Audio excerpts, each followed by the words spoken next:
¿Qué tal? ¿Cómo le va? Muy buenas noches, bienvenidas y bienvenidos a su programa Mirada Crítica. Hoy estamos al lunes 8 de febrero del año 2021, ya estamos en la segunda semana del segundo mes.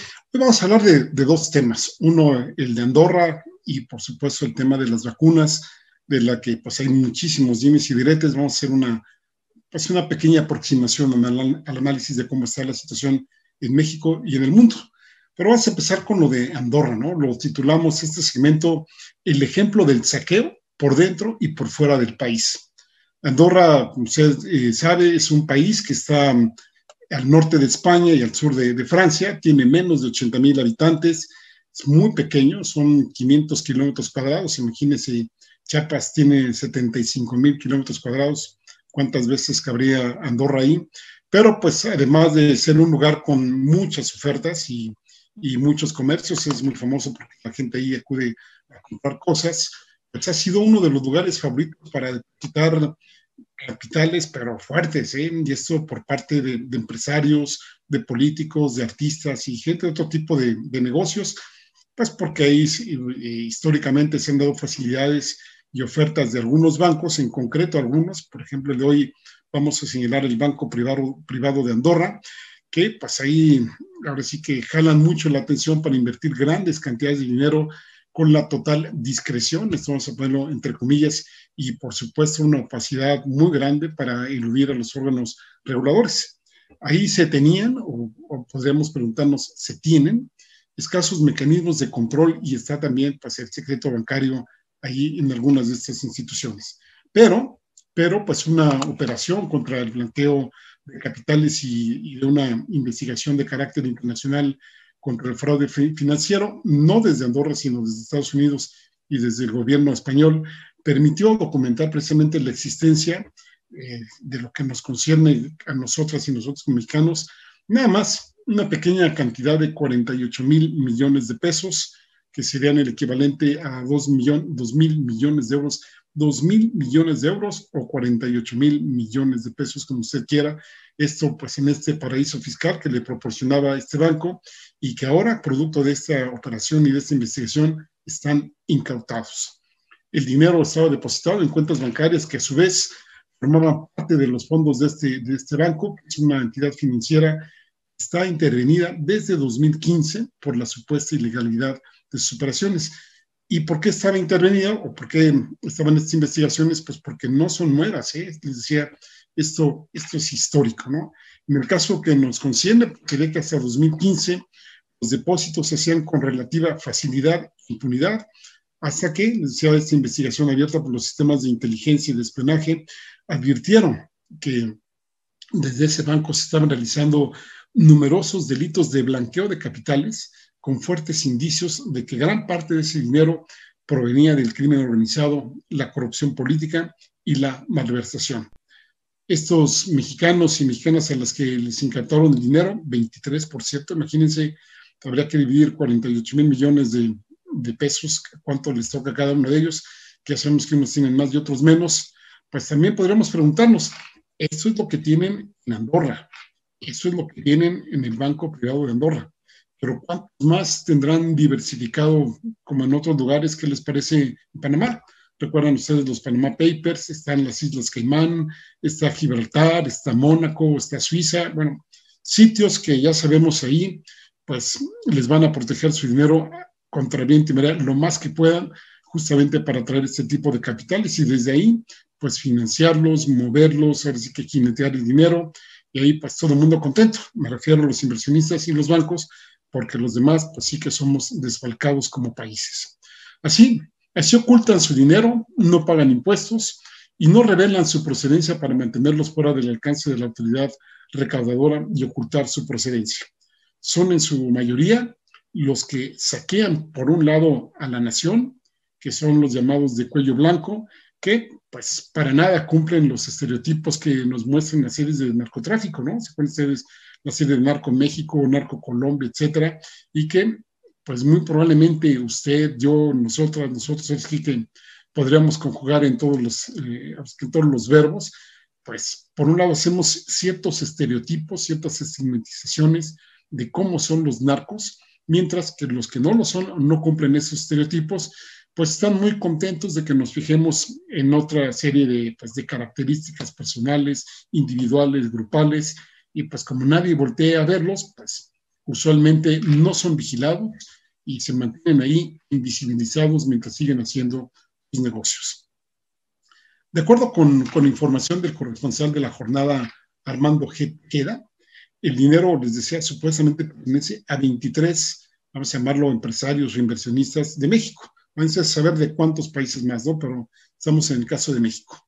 Y en estas 23 personas, ojo, somos nosotros 126 millones de habitantes según el último censo de población del INEGI de 2020 precisamente. Aquí estamos hablando solo de 23. ¿Cuántas personas en México tienen la capacidad de meterle ahí pues muchísimo dinero a este tipo de bancos? Muy, muy poquitos, ¿no? Y aquí, en el caso de estos 23, está muy involucrado Juan Ramón Collado. Seguramente ustedes lo conocen, lo recuerdan.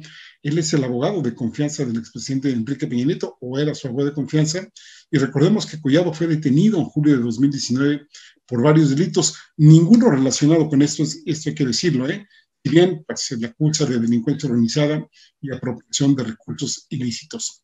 Les decía, según el corresponsal de la jornada, solo Collado, solo esta persona, maneja 20 cuentas bancarias ahí. Él solito, no necesita ayudantes, nada más, al contrario, ¿no? A lo mejor él es el que está prestando su nombre a otras personas. Y ahí, pues, Collado, pues, iba largas temporadas a España, a lo mejor se pasaba un ratito a Andorra, que queda más o menos cerca, y pues se la campechanaba súper bien, ¿no? Entonces, pues, en un informe que se cita no solo en la jornada, sino también en El País, Juan Collado, recibió hasta el año 2017 un total de 90 millones de dólares mediante transferencias desde cuentas de la Casa de Cambio Mexicana Tiber, que seguramente la conocen, y también sociedades fiduciarias como el grupo Fidemont.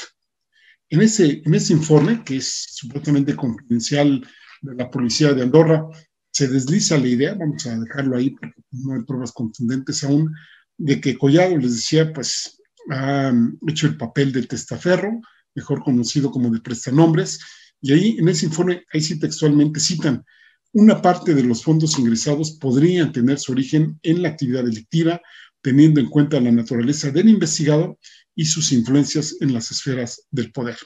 Entre los clientes habituales del abogado Collado figuran personajes con vínculos con el crimen organizado o la corrupción.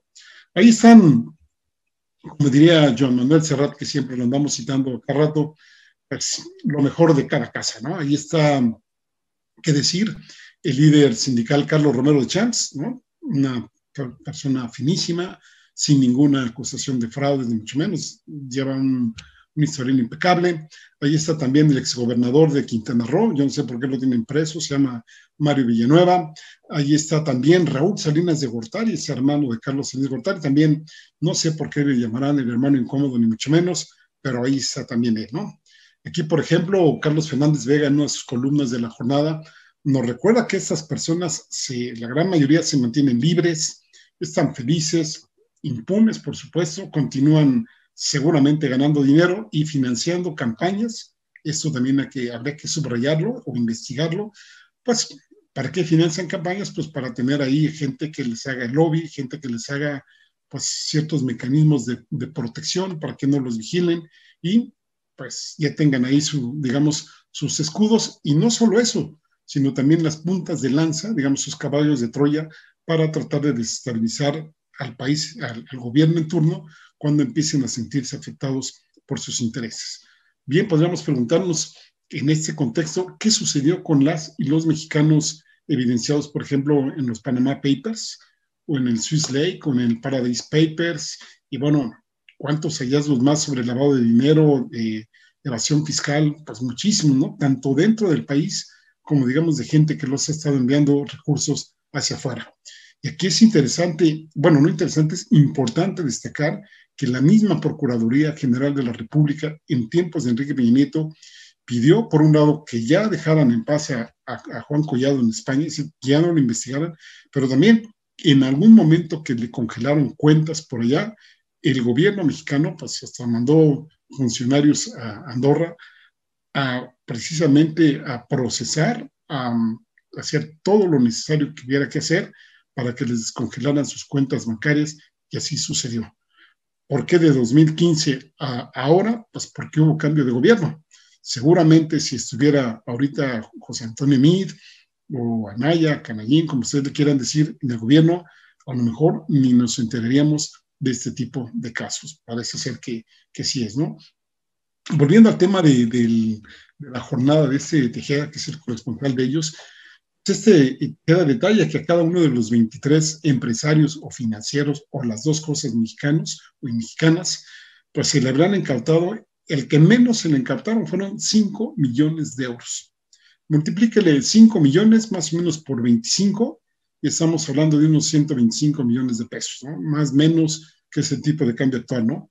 Y pues otros tenían hasta 150 millones de euros. Bueno, pues multiplíquele 150 millones de euros por 25, 26, 27, de acuerdo a la paridad cambiaria, y eso le va a dar la cantidad de las cuentas que solo tienen en este banco. Insisto, eso es bien importante verlo, y esta cantidad que iba en función de los fondos depositados en sus respectivas cuentas del Banco Privado de Andorra.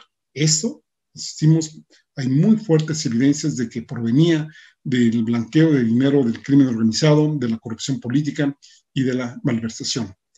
En el mismo periódico La Jornada, en una de sus editoriales recientes, ahí señala justamente eso, los fuertes indicios de que ese dinero se envió a Andorra por estas cosas que comentamos, pero aquí le agregan que eso fue durante el sexenio de Fox, durante el sexenio de Felipe Calderón y durante el sexenio, sobre todo, de Enrique Peña Nieto, y que es posible que parte de estos fondos que están ahora incautados allá, pues ahí haya parte de los 7.670 millones de pesos expoliados del erario en la estafa maestra durante los años 2013 y 2014.